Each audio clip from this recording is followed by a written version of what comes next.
The Marvel Cinematic Universe is back, this time with Thunderbolts. Do we have a banger on our hands? Let's get into it.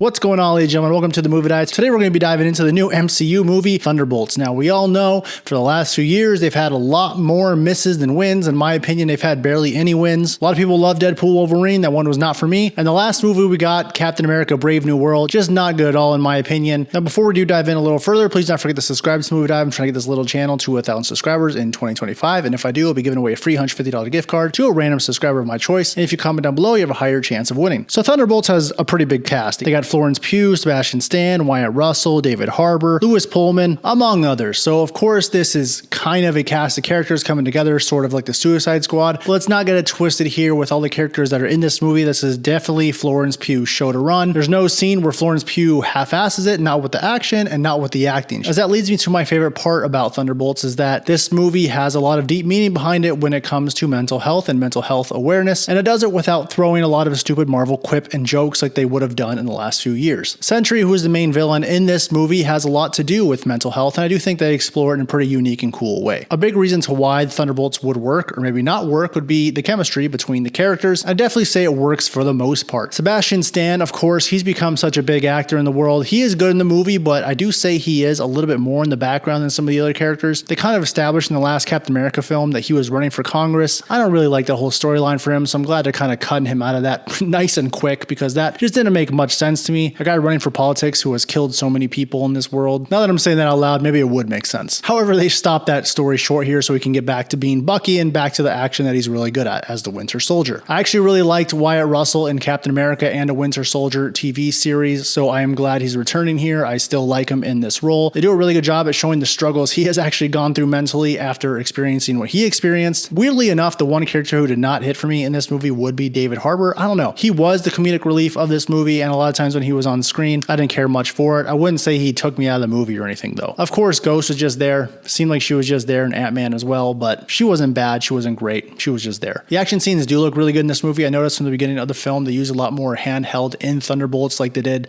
in previous movies such as Winter Soldier, and there's some really good, well-done action scenes in this movie and good hand-to-hand combat as well. We all love Scarlett Johansson in the MCU, but I do think Florence Pugh is doing a great job at stepping up to the plate and replacing her as that kind of new hand-to-hand combat Black Widow character. The problem with having a universe this large is, of course, there are things that happen in the movie, specifically in New York City, that I think to myself, there's no way that would happen where a certain other character wouldn't show up. That is one negative of this film. And as I said before, they are diving into a lot of stuff with mental health. There are moments where they hit emotionally pretty well, and there are certain moments where I feel like they were going for something, and I like that they were going for that, but it didn't fully get there for me. The villain was good. The villain was okay. I'm not sure how the villain was in the comics. I hear it's someone really powerful. At first, it seemed like it was just going to be a Homelander knockoff, but then they do something really unique with him, and I do like where the road takes us with Sentry. So I'll definitely say about Thunderbolts, of course, there's post-credit scenes, and they're actually really good post-credit scenes, so please stay for them. So finally, yes, we're back in the MCU where I actually really enjoyed a movie, and I really want to see these characters in the future. It's been a while since that has happened. It would have fit nicely in those movies between 2014 and 2020 with the quality of this film, and I am excited to see the Thunderbolts in the future. Again, it wasn't something that was magnificent. It was definitely not one of the best MCU movies of all time, but it was pretty damn good. So I'm going to go ahead and give Thunderbolts a 68 out of 100. Have you guys seen it? Did you like it? Let me know. Comment down below. Don't forget to subscribe to the Movie Dive, and we will see you next time.